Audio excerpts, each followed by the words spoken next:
And sleep eggs and air meal.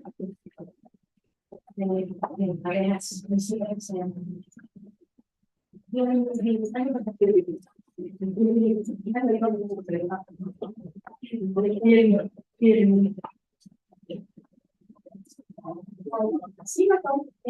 Sa year meal. High code ako ba yan?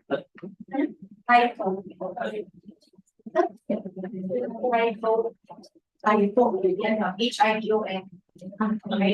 I don't have. Marami. Kasi sa firma po ng attendant.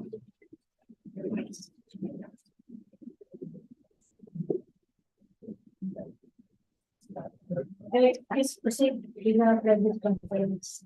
Thank you po, Madam Chair.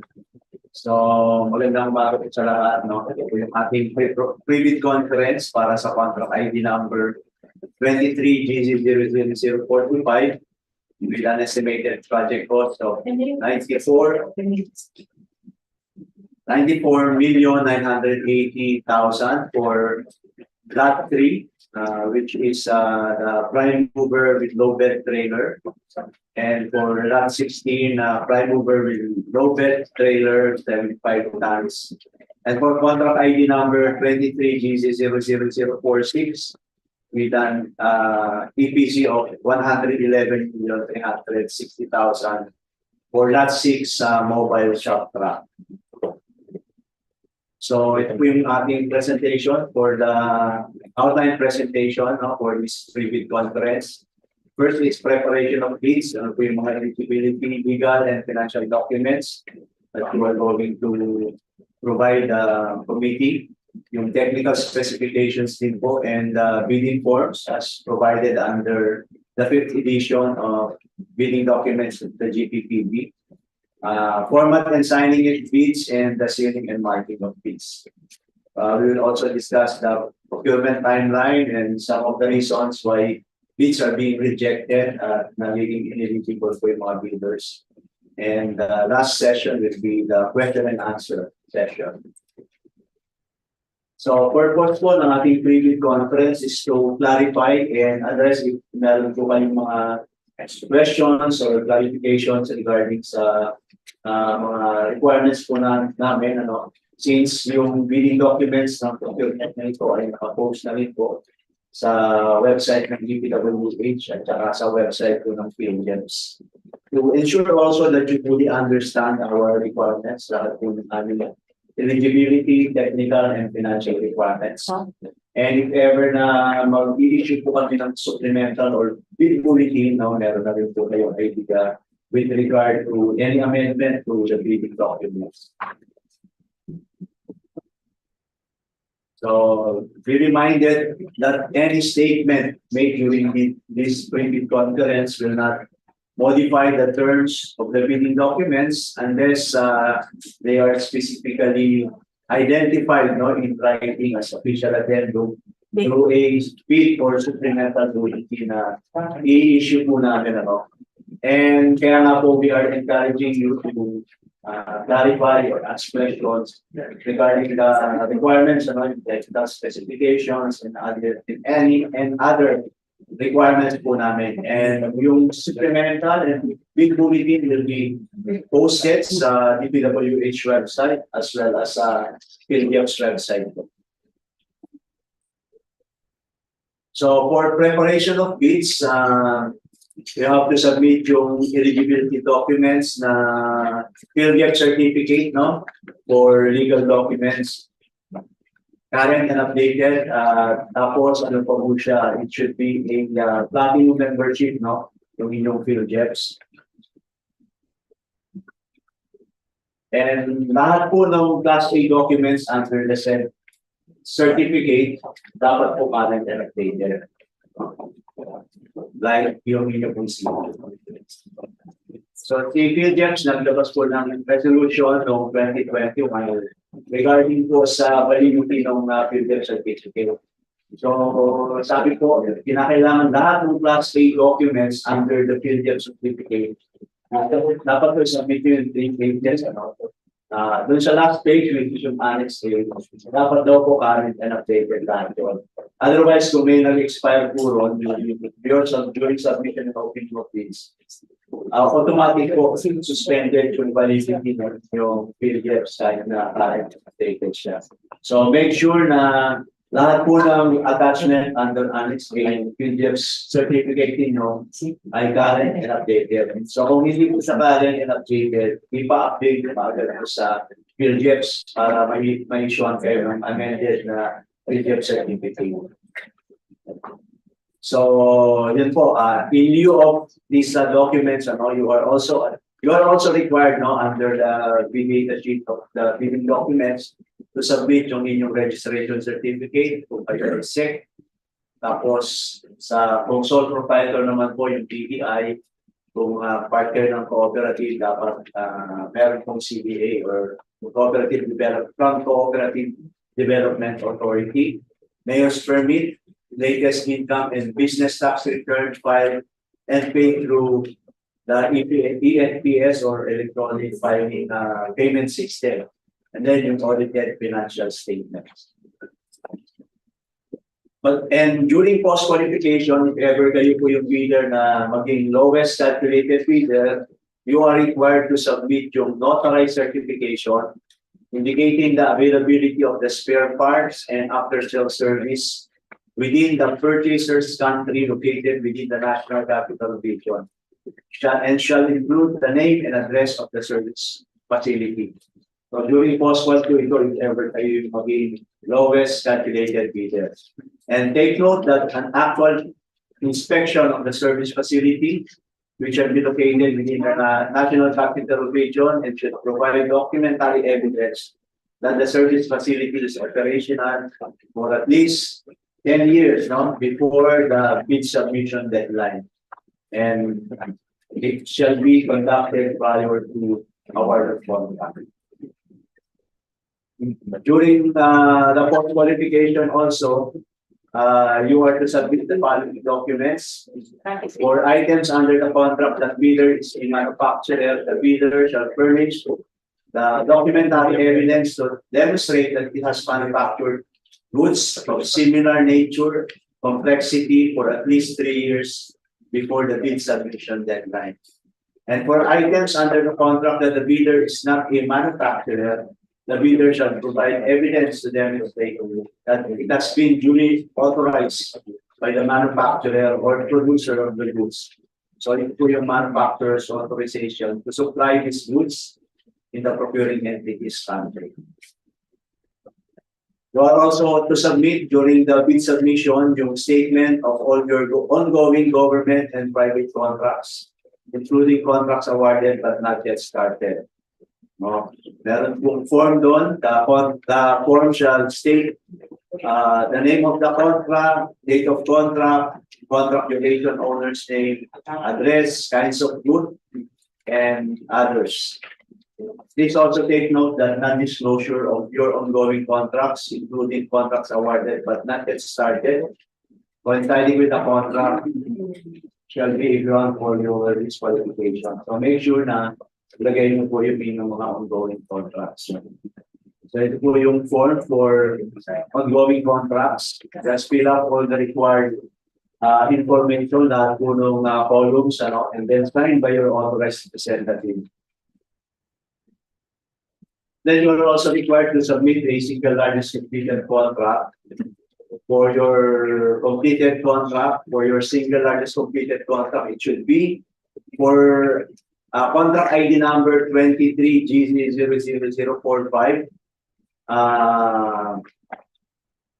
Aggregate po, at least, kung wala po kayong single largest completed contract, which is equivalent to 50%, of the ABC or of the EPC, pwede po kayong mag-submit ng at least completed contracts of at least 2 similar contracts with an aggregate amount of which should be equivalent to at least 50% of the EPC, no? For each lot, no? Since yung itong lot na to, yung sa prime mover, dalawa po ito. And the largest of this similar, yung dalawang contract, must be equivalent to at least 25% of the EPC. And yung similar contracts is equivalent to prime mover equipment, no? Regardless of the body attachments. Yan ang similar contract natin for contract ID number 23GC00045. For 23GC00046 naman, one contract only is the single largest completed contract, you know, which is equivalent to at least 50% of the EPC. So ang similar contract niya is dapat nakapag-deliver kayo ng 6-wheeler truck, no, regardless of body attachment. And it should be completed, should have been completed within 10 years, no, before the deadline for the submission and receipt of bids. Yung mga ito po yung form na gagamitin po ninyo for your specific experience form. So another requirement will be your financial documents, which consist of your audited financial statement. It should be stamped received by the Bureau of Internal Revenue for its duly accredited and authorized institution for the preceding year, which should not be earlier than 2 years prior to bid submission. So only tax returns filed and paid through BIR EFPS shall be accepted. So another is yung inyong NFCC or yung inyong net financial contracting capacity, which is at least equivalent to our EPC or more than our EPC. Or you can submit a committed line of credit or yung CLC, which is equivalent to at least 10% of the EPC. So ito po yung computation ng NFCC, current asset minus current liabilities, times 15 minus the value of outstanding or uncompleted portions of the project under ongoing contract, even contract awarded, but not yet started. So kung makikipag-joint venture naman kayo under Class B document, may existing na joint venture agreement, sasabihin sa amin, or kung wala pa naman po, you can submit duly notarized statements from all the potential joint venture partners stating that you will enter into and abide by the provision of the joint venture agreement in the instance that the project will be awarded beyond the So ito po yung mga basic information regarding our procurement, no? Delivery period is within 6 months after contract effectivity. So funding source is the World Bank, and the mode of procurement is national competitive bidding with applicable World Bank guidelines. So for performance security po, pwede kayo mag-submit ng cash or manager's check or bank guarantee, which is equivalent to 5% of the EPs of the total contract price. And surety bond, which is 30% of the total contract price, so yung awarded contract.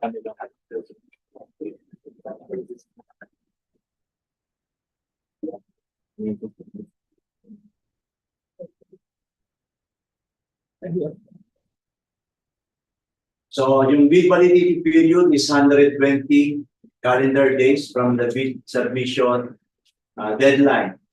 The bid security validity period will be shall be valid for 28 days, beyond the original date of the expiry of the bid, or beyond any extended date if requested. So 120 plus 28 calendar days of validity po ng bid security. Bid currencies is quoted in Philippine peso. So for bid currencies, Your bid should be for that in test. So last day for request of clarification will be at least 10 calendar days before the deadline for the submission and receipt of bids. And submission and opening of bids will be on November 29 at 10 a.m. And the place of venue will be the multi-purpose hall, 5th floor, central office building.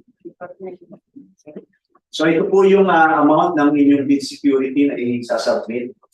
For lot 3, yung prime mover po is kung magsasubmit kayo ng cash, manager's check, bank draft guarantee or revocable letter of credit is 1,139,000 pesos. For surety bond po, 2,846,000.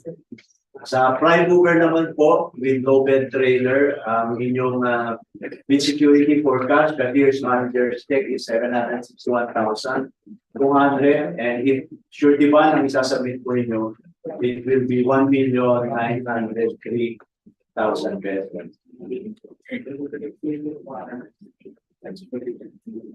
So for lot 6 po, ang inyong with an EPC of 111,360,000, ang inyong cash or cashier's manager's check should be 2,230,000. Or surety bond naman po, it should be 5,570,000. So pwede din po kayong mag-submit ng bid security declaration for your bid security, no? Ito po yung form ng bid security declaration. So please use the form included in the bidding documents. Address, no? It should be notarized.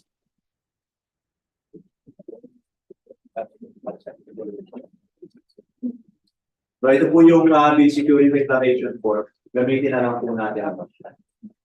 It's notarized. For statement of compliance and technical specifications naman po, ito yung delivery period. Yung forms po nandun sa bidding documents. So, signed by your authorized representative. So, within 6 months po, no? After receipt of the contract. For statement of compliance and technical specifications po, ito po sa aming form, mag-state nyo na compliant kayo, and then you have to attach supporting documents, no, to prove your compliance. Otherwise, kung wala pong mga proof for your compliance, marireject po yung bid or magiging non-responsive po. Ano po yung mga attachment? Maaaring po yung brochures, no, ng product na ipoprovide nyo sa amin. A statement that is not supported by evidence is subsequently found to be contradicted by the evidence presented will render the bid under evaluation liable for rejection. So make sure na attach po kayo sa so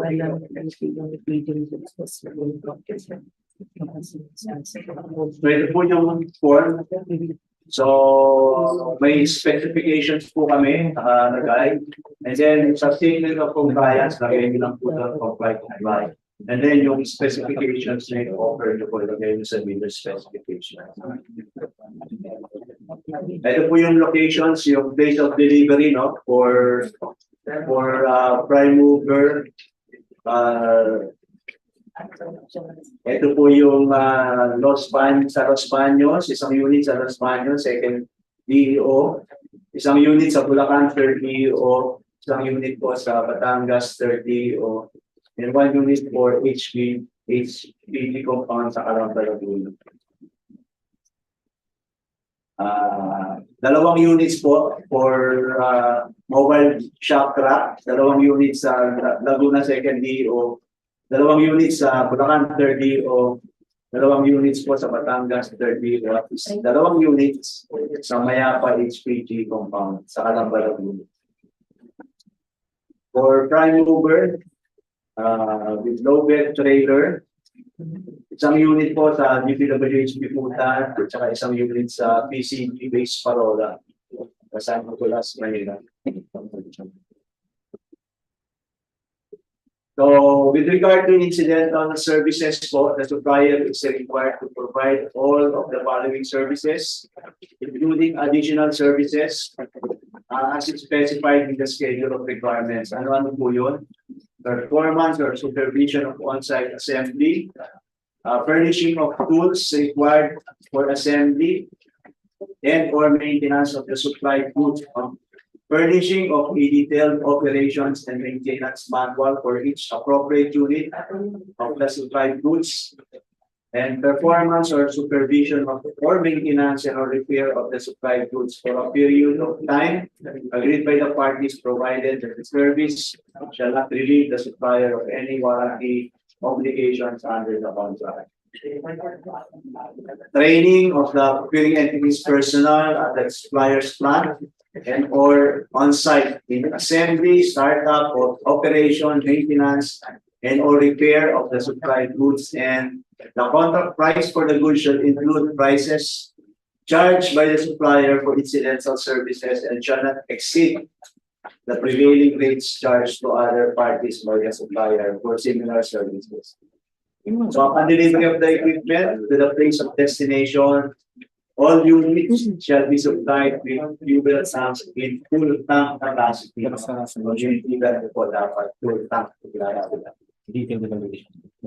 So, 62 envelope system, yung first envelope po natin, yung technical component envelope.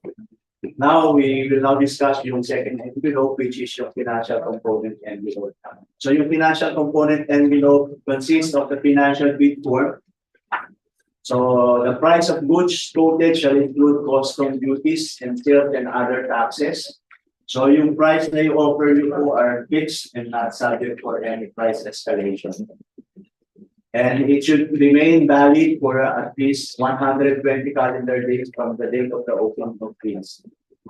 So, ang second envelope nyo, yung financial component envelope, shall consist of your accomplished financial bid form at saka yung price schedule. So, ito yung bid form. Make sure na ito po ay naka-address sa DPWH, Bids and Awards Committee, with the corresponding name of the project that you're going to bid, and signed by your authorized representative. So ito yung form for goods offered from abroad or from within the Philippines. Ito po yung gagamitin po ninyo. So just fill up all the necessary information for each column. Lagyan po natin kung magkano yung mga taxes na i-provide po ninyo. If it is from abroad, yun po yung gagamitin po ninyo. If it is from within the Philippines, it is the other form signed by your authorized representative. So for format and signing of bids naman po, you are to submit your bids to your authorized representative. So hindi po kami tatanggap ng inyong bid proposal kung ito po ay hindi siya authorized representative. So paano natin malalaman authorized representative? Pag corporation po kayo, dapat kasama yung name ng mag-submit doon sa secretary certificate. Kung sole proprietor naman po kayo, at least meron po SPA, no? Special Power of Attorney, yung pagsasabit ng proposal, or yung manager mismo ang pwedeng mag-submit. So if you are to submit using the appropriate forms provided in section 8 in two separate sealed bid envelopes and to be submitted simultaneously. So the first shall contain your technical component, including eligibility requirements, and the second shall contain the financial component of the bid. So forms must be completed without any alterations to their formats, and no substitute form shall be accepted. So all the blank spaces in the form shall be filled in with the information requested.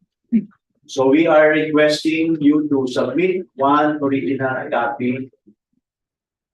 And I think three copies. No? The bidder shall prepare and submit an original of the first and second envelopes.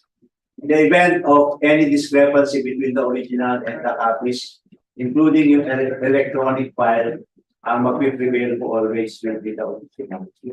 So the bid shall be signed, and each and every page thereof shall be initialed by the duly authorized representative. And if ever there are erasures or interlineations or overwriting, it will only be valid if it is signed by your authorized representative. So you are to enclose for sealing and marking of bids naman po, your original eligibility and technical documents in one sealed envelope marked original technical component, and the original of their financial component in another sealed envelope marked original financial component. And to seal them all in one other envelope marked original. So you are to submit one original copy and 3 copies of the first and second component. So additionally, you are to submit one electronic PDF file of the original bid in flash drive or compact disk. So kasama po yun ang isasubmit. We can request for additional hard copies or electronic copies of your bid, but however, on your part, if you fail to comply with our requirements, it will not be ground for your disqualification. But we are requesting that you submit one original and 3 copies of the original, including yung PDF file in a flash drive or CD. So the original and other copies of the bid shall be typed or written in indelible ink and shall be signed by your authorized representative. So yung envelopes po, yung markings ng envelope, dapat meron po name of the contract to be bid in capital letters, bear the name and address of the bidder in capital letters, and address to our Bids and Awards Committee. Bear the specific identification, yung contract ID number, yung sasalitan po nyo, dapat nakalagay din po doon sa nakamark din po sa envelope na gagamitin po nyo. And bear the warning, do not open before the date and time for the opening of bids. So ito po yung ating procurement timeline. It was the projects were posted sa website po ng PhilJeps, DPWH, on October 25. Today is the previous conference. And if ever na meron po kayo clarification regarding our requirements, your last day will be on November 19. So on or before 4 p.m. Hanggang 4 p.m. lang po. So if ever na mag-issue kami ng supplemental or bid bulletin, it will be on November 22. And they will be posted sa website po ng PhilJeps at saka sa DPWH. And November 29 will be the deadline for installation and visit of your bids. So ito po yung mga ibang reasons po, or ito po yung mga reasons, ilan sa mga reasons po, no, why bids are being rejected and the bidders are rated ineligible. So number 1, so make sure na mag-submit po kayo on or before na 10 a.m. no, dito po sa aming office, and then kaya we are requesting you na if ever nabibili po kayo ng documents, make sure na it should be prior to the deadline for the submission and receipt of bids. Para hindi po tayo magkahul ng pagpasa ng proposal. So ganun din po, if ever na kung sino man po ang magsasubmit ng inyong proposal, dapat meron siya authorization letter. As mentioned kanina, kung kayo po ay korporasyon, dapat nakasama yung pangalan nga ng secretary certificate. Otherwise, kung wala po, hindi po namin tatanggapin yung proposal. Kung kayo naman po ay sole proprietor, yung SPA nga po ang kinakailangan requirement.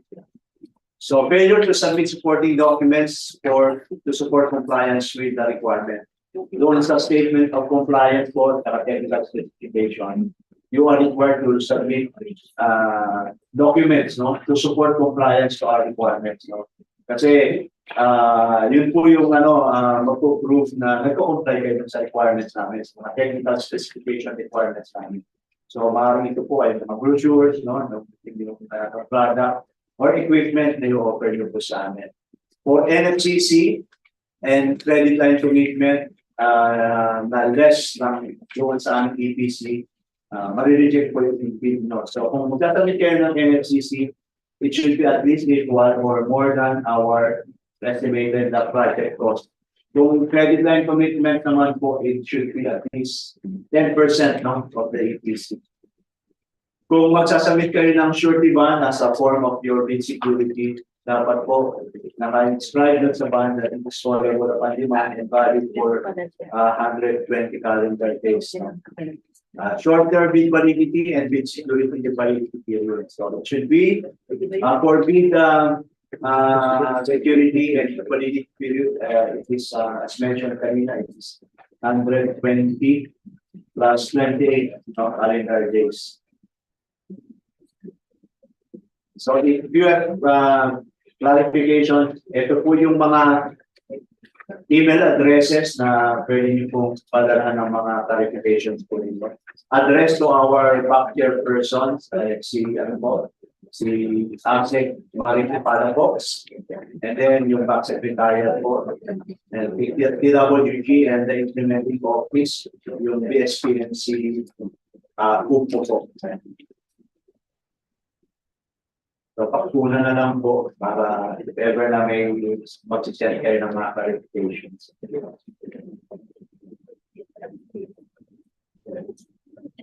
Okay. So, that's all. If you have any questions or clarifications, pwede na po kayong magtanong. Nandito po yung Vice and Awards Committee together with the implementing office and technical working group para po i-address yung mga questions ninyo and clarifications. Siguro po mag-start po muna tayo doon sa 23GZ00045. Ito po yung mga prime mover with low bed trailer for 50 tons and 75 tons. Sino po yung bidders na interested dito? Pakitaas po yung pangalan. Okay, so apat po meron. Pasok kayo sir. Ayun po, may upuan doon. Okay. So, pag-iiara na lang po, state yung inyong pangalan, pati yung company na represent po ninyo. So, any questions? Clarifications po. Yes, ma'am. Ma'am, pwede po ba akong mag-add ng info? Yes. In addition po do sa what was presented, please take note that this is under World Bank. Though ang ginamit po dito ay Philippine Bidding Document, magkaiba po kasi yung requirement. Pero kung ano po, para hindi po ma-avoid po natin ng failure of bidding, please study carefully the requirement of the bidding document. Like for example po, yung bid security validity. Sa regular po kasi, the bid security is the validity of the bid security is similar to the validity of the bid. Dito po, longer by 28 calendar days. May mga important na ano po dapat natin i-realize natin. We consider po sa preparation. Okay? Thank you po. Thank you po, Director.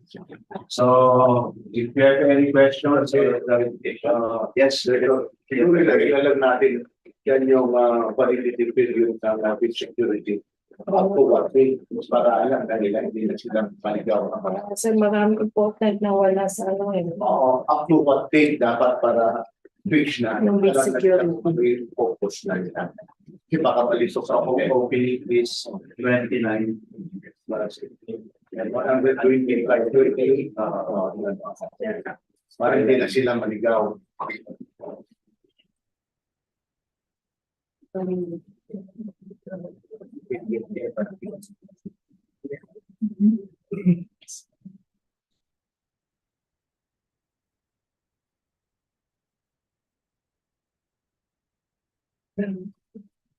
Pinagay mo na dito yung ano yung date.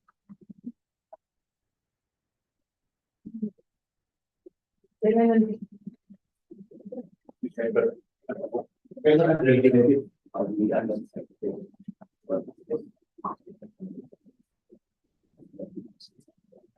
Really, sa 29 sa lang sa Vision Open.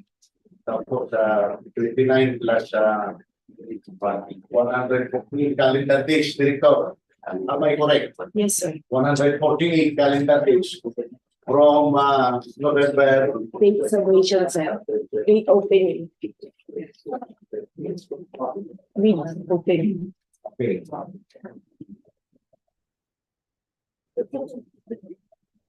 March 20.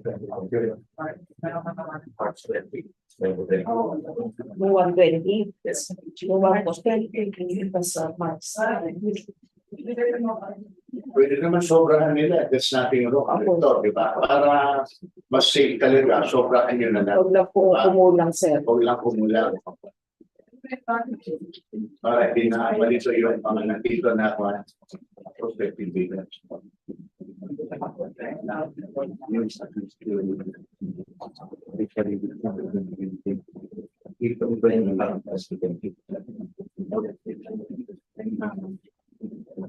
Kaya tayo yan, ano tayo nakatingin lang kung pwede nyo din. Kung tama yung nilalagay din ang tape.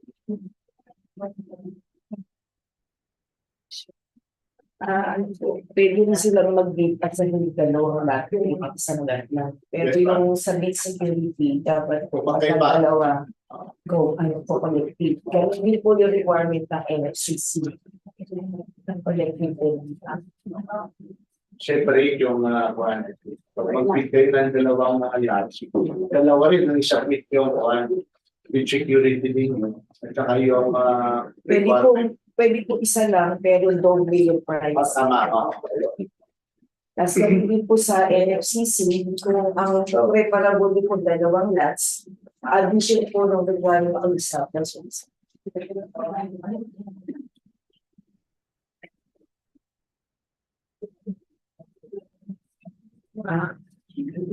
Dito pa rin po, hindi po kayo allowed mag-claim na advance payment. Wala po advance payment, sir. Upon delivery po, 90%. And then yung 10% po sa ano na lang, sa acceptance. May retention na 10%.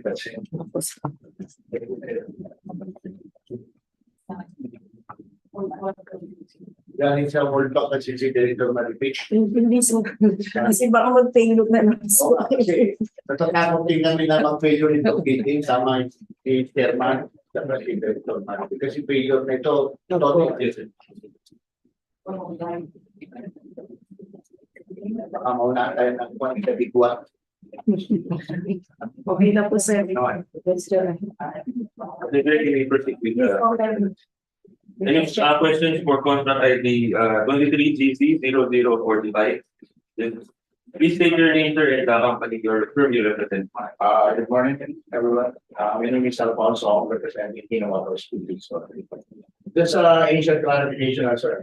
So, if ever again, dun sa NFCC against dun sa credit line, if enough yung NFCC natin, mamit po na credit line, am I right? Tama po yun. Okay. Second, initial clarification. So, regarding na sa service center, may gawin ko sa ano natin. Kasi nire-require natin at least 10 years yung mga service centers natin. Is there, number one, meron po ba tayong number of service center na nire-require? Secondly, kasi kung meron, saan po ito yung mga lugar na ito? Is it Luzon, Visayas, Mindanao, or only in Metro Manila? Third is, kasi ano ba sa case namin, these are all 3S service center, need service, sales, parts. So, complete service center. Hindi lang talaga siya. But some of it, hindi naman po talaga siya pa umabot ng 10 years. Marami pong beyond 10 years. Pero yung ibang dealer namin, say mga 5 pa lang, 7 or 6 years pa lang nag-operate yung dealership. Kaya ako tinatanong, ano po yung baka kung meron tayong nare-require na sa Metro Manila ng Dubai ito, sa Luzon, Visayas, Mindanao.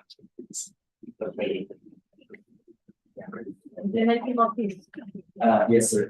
Bali yung service facility po is important within the national region as mentioned. Pero wala naman pong number of Wala naman. service center. Basta at least meron 10 years. Thank you. Any other questions po? Wala na po questions. Sa online, meron na. Please.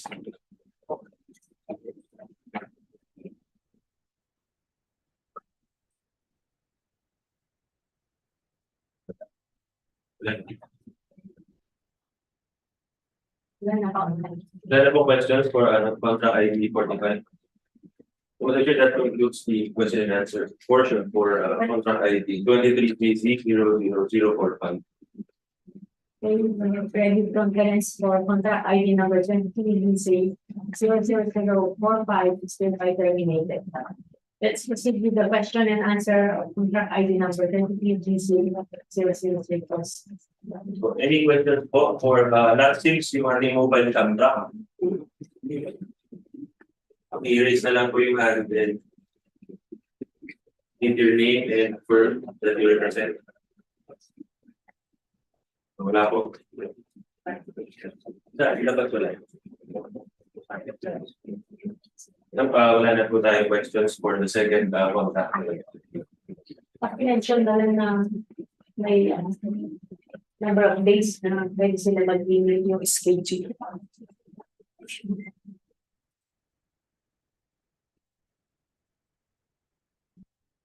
Yung walang schedule. Please be reminded po that you still have at least 10 calendar days before this submission to submit po your clarifications, if any. So you're advised to email na lang po your queries, and then we will issue the necessary supplemental bulletin or bid bulletin po to clarify or to amend certain provisions if necessary. So please email your concerns or through the following email addresses. With that, contract ID number 23BC 00046, credit conference is hereby terminated. Thank you.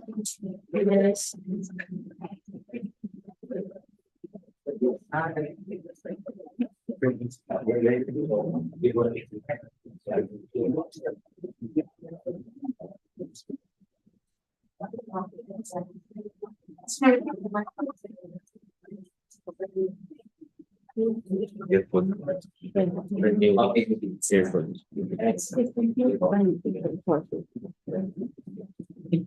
Correction for statement.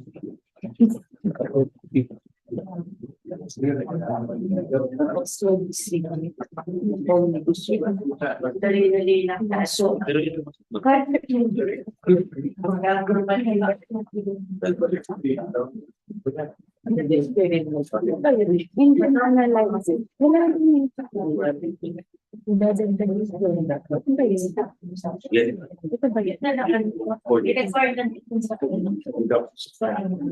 ng requirement natin. Parang sinakasunod ko.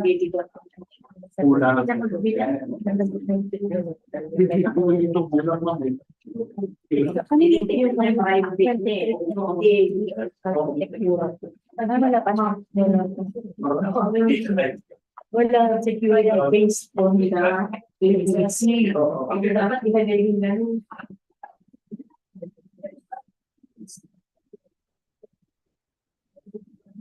Next.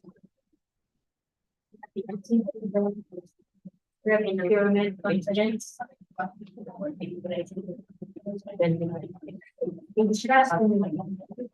Wala po. Papakil pa lang po. Mga third year we owe hindi ko alam kung ano ito